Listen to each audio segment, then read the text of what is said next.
Olá, tudo bem? Hoje no nosso quadro Saúde em Pauta, novamente com o médico Maurício Nauá, a nossa temática nós vamos falar sobre o infarto.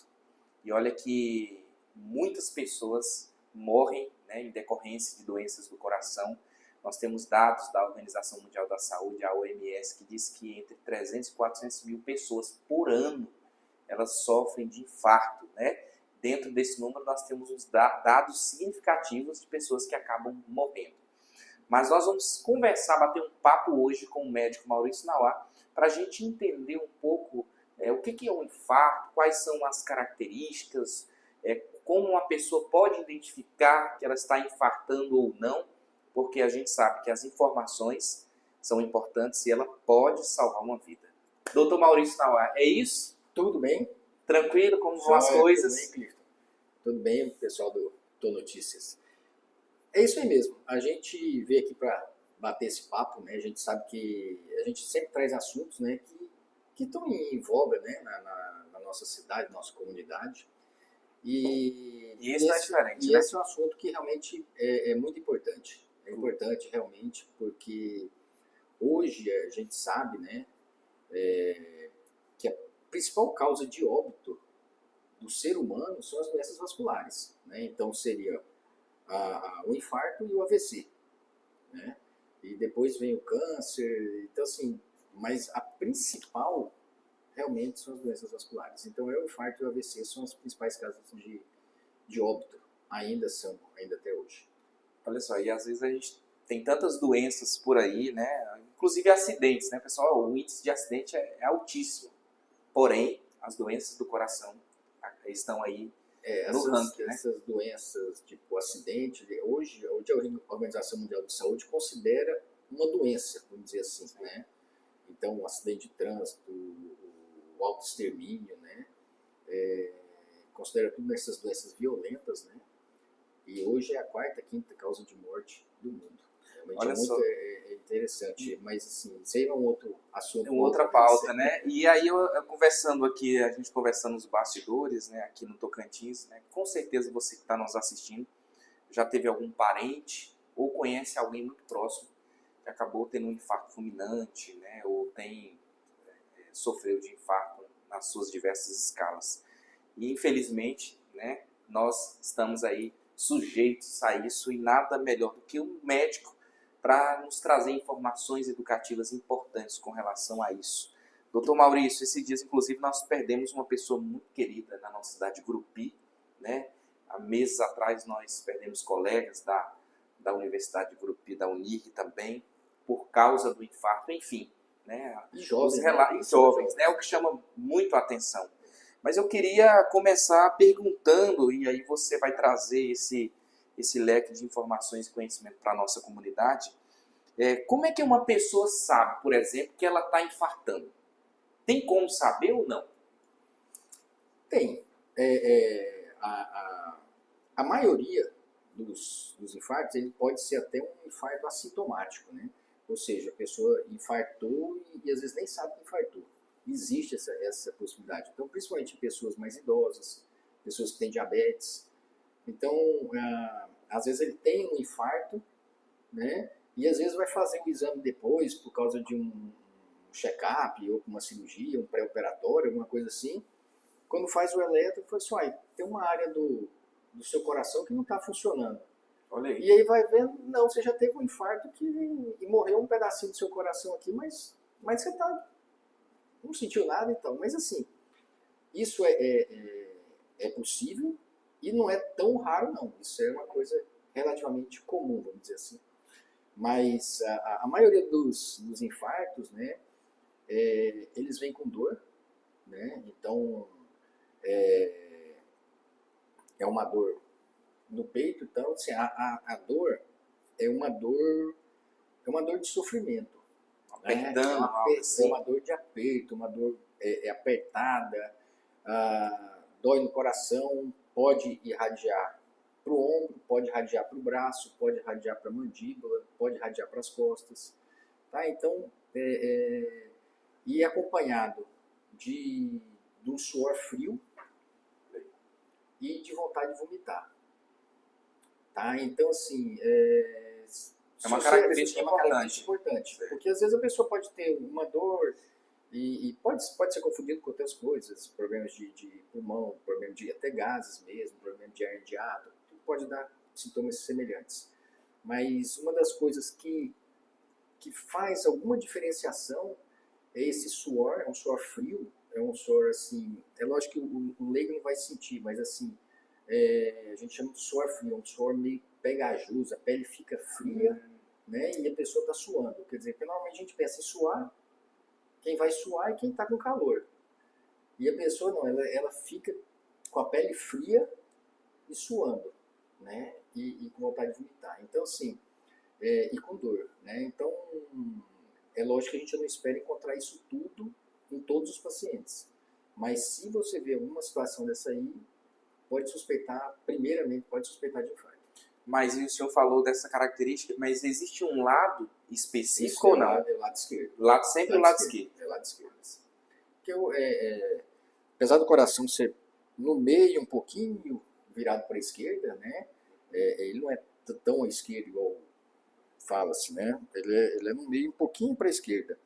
Mas a inervação vem mais pelo lado esquerdo, né? Então acaba a dor sendo mais do lado esquerdo. A pessoa sentiu esse sintoma, está em casa, está sozinha, por exemplo. O que ela precisa fazer? Precisa ter acesso a um telefone, ligar Rápido. para um serviço de emergência, né? Para ter o resgate. Uma coisa que ele pode fazer, né? Seria usar uns 300 gramas de aspirina. Né? Por exemplo, se ele tem uma aspirina, um AS, né, um Melhoral, que são todos à base de ácido acetil salicílico. Por quê?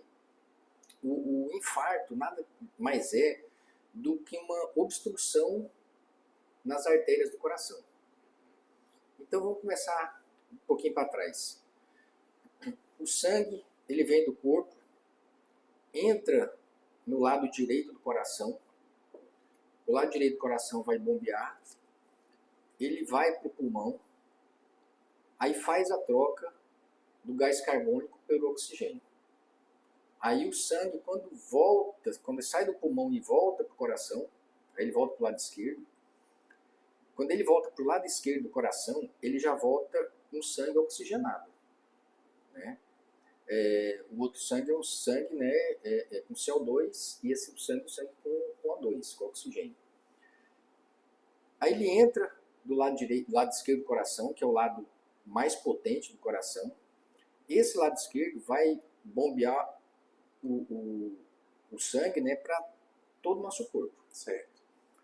Quando mal ele saiu do coração, logo ali no comecinho, você tem a entrada das coronárias. Então, o primeiro sangue que sai do coração vai fazer a oxigenação do próprio coração, que são as coronárias.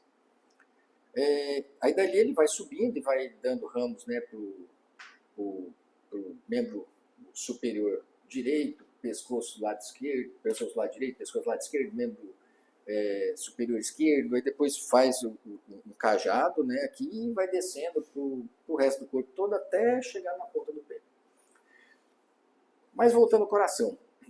Então, uma obstrução nessa artéria, né, a artéria, tudo que leva o sangue do coração é a artéria. O que traz o sangue para o coração é a veia. Então, o que leva o sangue do coração para frente, nessa artéria, né, que são as coronárias, qualquer coisa que ela vai entupindo, né, existem os fatores que vai fazer com que ela vai afinando, né, ela vai entupindo, vai afinando, e acontece alguma coisinha que ela entope de vez. E aí aquela parte para frente fica sem oxigenação. É um infarto. É nesse momento que acontece. O infarto. Então, assim, e o que acontece? O ácido acetil salicílico, né, que é aspirina, AS, você pode tomar 3 AS infantil, numa situação dessa, que dá 300 miligramas, né? Se você não tiver um comprimido infantil, né, você pode tomar um comprimido de adulto mesmo, 500 miligramas. Por quê? O ácido acetil salicílico, ele degrada as plaquetas, então eles conseguem fazer com que você diminua a formação desse trombo, né, O trombo o que, que é? O sangue vai coagulando ali dentro. Então, quanto mais você agir, né, para não deixar esse sangue coagular, mais chance você tem daquela região não morrer. E aí você consegue recuperar esse coração sem ter uma morte daquele coração. Perfeito. Pode Então, salvar uma vida, assim, né? Uma então dica é mais ou menos importante. isso aí. Ligar para um serviço, né, de resgate, o SAMU 192, o bombeiro 193, e colocar aí 3 aspirina infantil, aspirina infantil, né, ou melhorar infantil, né, que é de 100 miligramas. Certo. Então seria 300 miligramas. No caso de não ter, um comprimido de adulto que é 500 miligramas. Perfeito. Agora a gente falou desse nível de infarto. E o fulminante? É porque, popularmente falando, a veia já está entupida ali, não tem o que fazer. O que ocasiona esse fulminante? O fulminante é o seguinte, quando a obstrução ocorre logo no comecinho da saída da coronária. Né? Então, quando você entope ali, você matou o coração todo, né? Aí você não tem a bomba, né? Porque o coração precisa do oxigênio para funcionar. Precisa do sangue que leva oxigênio para funcionar. E aí você não tendo essa oxigenação, essas enzimas que fazem da energia para o motor funcionar, você fica... É uma morte fulminante, quer dizer, Sim. É uma obstrução nos troncos, a gente chama de tronco, né?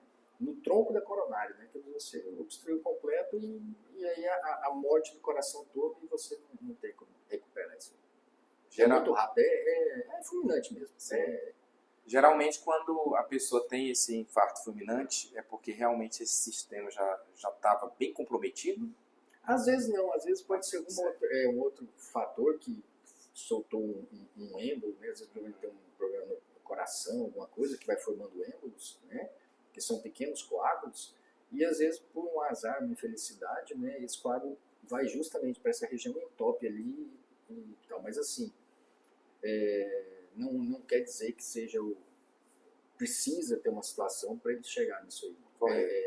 E normalmente é o seguinte, esses quadros fulminantes são mais em jovens. Né? O jovem realmente tem mais um infarto fulminante do que uma pessoa já com mais idade. Tem uma explicação para isso? Duas coisas, né? O idoso já trabalha com menos oxigênio. Né? Então ele já anda menos, ele já caminha mais devagar, ele já não come muito, ele come menos. Então por quê? Porque ele precisa de menos oxigênio para se manter. Então mesmo que tenha um infarto, ele precisa de menos oxigênio. Então o organismo dele consegue se adaptar melhor. E o jovem realmente já é o contrário. O jovem realmente assim, ele está na plena atividade dele, a musculatura dele está desenvolvendo, os ossos estão desenvolvendo. Então assim, ele tem que estar ativo, ele está sempre ativo. E ele precisa de muito oxigênio, ele precisa de muito ATP, que dá energia, né? Então ele precisa de muito isso aí. Então qualquer bloqueio, né, na oxigenação, ele sente muito mais do que a pessoa uma pessoa de mais idade. Agora, o que provoca esse infarto? É uma predisposição, é uma questão patológica, de família, ou é um estilo de vida? O que o senhor pode falar para as pessoas com relação a isso? Isso aí é interessante, assim. Existe, lógico que eu não vou fazer apologia a isso que eu vou falar, mas assim, a gente tem que saber. O antecedente familiar, né, o antecedente genético, corresponde a praticamente 50% de todo o fator do infarto, né, 50%. Então é o seguinte, sedentarismo, tabagismo, noite sem sono, colesterol alto, triglicéride alto, bebida alcoólica, quer dizer, isso aí tudo influencia. Um pouco mais, um pouco menos. Só que se você somar isso aí tudo, e você tiver a parte genética, só a parte genética é 50%. Olha só. Tá? Tem então, que entender o contexto familiar. Então diabetes também. Né? Então a, a, a, a parte, a história que o médico vai colher de você, ele já vai saber mais ou menos, né, qual o risco que você vai ter de ter um infarto, de ter um AVC num curto prazo de tempo. Por quê? Porque ele tendo isso aí nas mãos, ele sabendo uma história. Por exemplo, se você não tem nenhum antecedente genético na sua família, não tem diabetes, não tem problema de colesterol, não tem problema de triglicérides, tal, não sei o quê, tem uma pressão elevada, se você controlar essa pressão, você vai passar bem. Né? Agora sim, se você tem a pressão também um pouco elevada, mas tem histórico de diabetes na família, tem um monte de pessoas que teve um AVC, infarto, que já faleceram e tal, a chance de você ter alguma coisa disso aí é imensa. É imensa. Mais uma vez a gente vê que trabalhar com informação é importante, né? Por isso que os médicos sempre perguntam, né? E aí, a família tem história, né? Justamente para vocês entenderem toda essa situação. Agora, doutor Maurício, a pessoa teve esse infarto, né? Que a gente deu aqui no primeiro exemplo. Quais os tratamentos para a pessoa que teve infarto? Existem procedimentos? Tem caso que é cirúrgico? Tem caso que é um procedimento mais tranquilo, medicação? O que vocês orientam as pessoas? Primeira coisa, assim, a gente tem que fazer com que a pessoa chegou no hospital, ele tem que ficar tranquilo, porque o estresse faz com que ocorra uma constrição dessa artéria. Então você vai agravar uma situação que já está ruim. Então você tem que deixar esse paciente tranquilo, né? Às vezes tem que sedar, tem que afastar ele dos problemas e tal, não sei o quê, deixar ele tranquilo dentro do hospital, para às vezes até mesmo fazer alguns medicamentos, né, para melhorar essa tranquilidade, diminuir a pressão, controlar fatores como diabetes e tal, quer dizer, você tem que, clinicamente, você tem que deixar esse paciente organizado. Oxigenação, tá? Então você tem que dar oxigênio. Por quê? Porque se o sangue leva uma quantidade de hemácias de oxigênio, né, para aquela região. Se está obstruído e só está passando 10%, você tem que meter oxigênio nessa pessoa. Máscara, catéter, não necessariamente intubação, mas assim, máscara, catéter. Por quê? Porque se for só 10%, esses 10% tem que levar todo o oxigênio que aquela região precisa para ela não morrer. Então, assim, é importante dar oxigênio. Existem medicamentos que são muito mais potentes do que o AS, só que ele tem um período mais curto que você pode usar ele, em torno de 6 horas, até 6 horas depois de começar o infarto. Então, assim, você pode usar esses medicamentos. Passou disso aí, você pode fazer... existe a possibilidade de fazer um cateterismo, né, para saber aonde que está essa obstrução e ver a possibilidade de colocar um stent. O que é o stent? Você vai com um cateterismo, né, ou pela via do braço ou da virilha, você vai até com uns tubinhos, né, bem fininhos, né, mais fino que o tubo de uma caneta, e você vai até lá, você vai injetando contraste, né, e eles têm umas curvaturas que você vai seguindo esses caminhos, né, até chegar lá no coração. Aí você chega bem na coronária ali, né, e injeta o contraste, você vai vendo o desenho da coronária. E você vai vendo aonde que está obstruído. E aí você coloca troca esses catéterzinhos, né, e coloca um outro que você tem um aparelhinho que dispara na ponta. Então ele entra, quando ele chega onde está obstruído, né, que você vai injetando contraste para você enxergar onde é que você está indo. Quando você chega naquela região, você dispara ele e ele tem uma mola que ele abre. Ele sai dali daquele catéter, né, e ele abre, forma tipo uma tela, né. E ele abre e aí desobstrui, né, onde está entupido, né. Lógico, tem tamanhos desses stents, né, para obstrução maior ou menor. Ele não pode ser uma coisa muito grande porque não pega.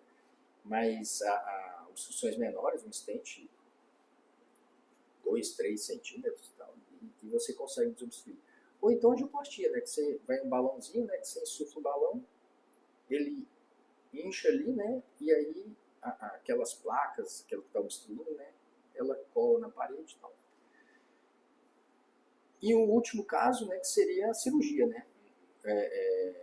A cirurgia que seria que fazendo há uns 20, 30 anos atrás era o que tinha, era a cirurgia. Hoje não, hoje o stent, Já, né, já são mais substituiu recursos, muito. né? Isso hoje o stent é uma coisa mais nova, de 20, 30 anos para cá. Mas a cirurgia é você abrir, né? E você pega, aí faz o quê? Cirurgia de ponte de safena. O que era? Então você tira a safena, que é uma veia da perna, aí você pega essa veia, essa safena, pega um pedacinho dela, aí você põe na parte que está boa, da coronária, aí tem a parte que está entupida, você atravessa ela e liga ela na outra parte. Então por isso que é uma ponte de safena, porque você faz uma ponte com a veia safena. Olha aí. Né? Então assim, você pega o lugar que está bom, pula o lugar que está obstruído e liga no outro lugar. Então por isso que chama ponte de safena. Ponte de safena, olha aí. A gente safena. sempre falava, ó, tirou a safena, ponte de safena, o que é isso, né? Agora a gente está... Mas interessante, olha só, nós tivemos alguns exemplos, e aí eu queria falar um pouco sobre ficar atento aos sinais, né? Por isso essa dica importante do médico. Nós perdemos um colega, né, que ele, acho que era um dia de domingo, né, ele começou a sentir esse incômodo, né, que foram características parecidas com o que o Dr. Maurício disse. Mas ele ficou uns 3 dias sentindo isso, até que a dor apertou mesmo. Quando foi, não teve jeito. Foi abrir, foi fazer a cirurgia e quando morreu ali mesmo no centro cirúrgico. Então é importante ficar atento aos sinais e não esperar, não é isso, doutor Maurício? Não espere. Se sinalzinho que for, vá para o socorro. Porque assim, o coração, ele é um músculo, né? Então, por exemplo, se você precisa exercer qualquer tipo de exercício, não é exercício de fazer, né, se você estiver andando e você sentiu que aquilo ali piorou mais, é um fator muito importante para você saber que aquilo ali é problema do coração. Por quê? Porque na hora que você está andando, você precisa de mais oxigênio para mandar oxigênio para as pernas, para a perna poder locomover. Então, a gente não percebe isso, porque são detalhes pequenos, mas o coração ele vai trabalhar mais. Então, se você... estou sentindo bem, aí começa a andar, começa a sentir aquele desconforto, fique atento. Uma outra coisa que é interessante, que às vezes o pessoal não percebe, principalmente para quem está em casa, é o tomar banho. Tomar banho? O tomar banho é considerado médio esforço. Então, assim, porque você tem que lavar o cabelo e tal, e sabor para cá, e não sei o que, e abaixa para lavar os pés e tudo. Tal. Então, assim, você acaba fazendo uma atividade de médio esforço. Então, quando você acaba o banho, você está com aquele desconforto, aquela coisa ruim e tal. É um sinal que o coração está começando a querer infartar. Então é bom. São pequenos detalhes, né, que para a população que não é médica é interessante ficar atento, né, a essas coisas. Agora, porque nem todo infarto é fulminante, né? Pois é, a maioria tem grandes chances, a maioria não é, né? Dá um sinal. Ficar atento realmente, principalmente para nós homens, né, nós temos que quebrar esse tabu, temos que ir ao médico, né, temos que ter essa rotina mesmo de cuidado. Estávamos falando agora há pouco mesmo que as mulheres elas têm uma atenção especial, porém os homens, a gente ainda às vezes deixa a desejar, mas a gente realmente precisa ficar atento aos sinais. E os idosos? São as mesmas características ou exige-se uma atenção ainda mais especial quando o assunto é infarto? O idoso, como a gente falou no começo, o idoso, muitas das vezes, eles infartam sem dor. Eles infartam, como assim? É igual a gente estava falando, né? O idoso já trabalha com pouco oxigênio, né? Ele já vive com menos oxigênio. E às vezes faltar oxigênio numa área pequena do coração, para ele não faz... ele acaba nem sentindo que teve um infarto ou que alguma coisa aconteceu. Então, assim, são fatores, né, realmente, assim, que o idoso, né, que existe a fase do infarto, né? Então, o infarto é mais comum ali de 50 até os 70 anos. Quer dizer, passou dos 70 anos, a pessoa já vai ter a chance A de chance é infartar menor. já é bem menor. Então, assim, ele pode infartar? Pode, Sim. mas já é bem menor, bem menos chance. Doutor Maurício, por exemplo, a gente pontuou aqui os vícios. Você deu até um exemplo anteriormente. Cigarro, droga, né? Bebidas, são fatores que influenciam, né? Não são fatores determinantes, mas juntando isso, a questão histórica da família, né? São fatores importantes. Só que o senhor explicou muito bem isso. Só que aí tem uma outra pauta, né, hoje na sociedade, que é o seguinte: infartou porque tomou a vacina da Covid-19. O que é mito, o que é verdade dentro do seu? Da vacina, Clifton, não tem nada provado até hoje. O que sabe-se, né, o Covid, ele aumenta a chance de doenças vasculares. Então, na época, né, daquele boom da Covid, um dos exames que a gente fazia para saber se a doença ainda estava agindo no organismo da pessoa era fazer um exame que chamava dímero D, o dedímero. Esse dedímero é justamente um exame que a gente usa para diagnosticar trombose. Então, era um exame que a gente fazia, né? Fazia, não faz ainda até hoje, né? Para a gente saber se a doença ainda está ativa ou não nos pacientes que que tiveram Covid, que tem Covid, né, no caso, que quando está com Covid. Um dos tratamentos que a gente usava para Covid é a base de medicamentos, né, antitrombose, né, que era aqueles injetáveis, não sei o que fazia na barriga e tal, que são medicamentos que a gente usa para prevenção de trombose ou para tratamento de trombose. Então, o Covid, ele é trombogênico. O Covid causa trombose. O Covid causa AVC. E a trombose pode gerar um infarto. Isso, é isso? É isso. Porque o infarto pode ser por embolia ou por trombose, mas o Covid sim que é a causa, não a vacina. A vacina uma coisa não tem nada a ver com a outra. Nada a ver com a outra. A causa é a Covid, não a vacina. Perfeito. Né? Antes da gente finalizar, tem 3 coisas importantes que às vezes as pessoas têm dúvida. Por exemplo, infarto, AVC e aneurisma. Qual que é a diferença? Vai deu um aneurisma, deu um AVC, um infarto, ninguém sabe o que é derrame, deu uma mistura. Uma misturada. Qual que é a diferença aí? O AVC é acidente vascular cerebral. Certo. Então, é uma doença que dá no cérebro, cerebral. Tá? Então, esse AVC pode ser hemorrágico ou isquêmico. O isquêmico é por isquemia. Então, seria a mesma causa do infarto. Tá? Então, igual eu falei mais cedo, né?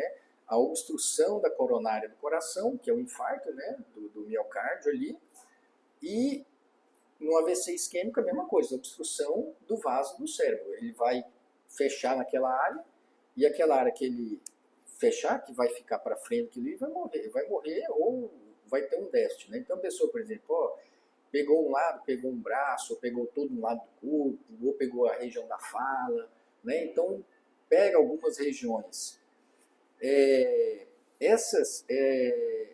Só que essas regiões não podem depois se recuperar, igual o coração recupera, no cérebro também pode se recuperar.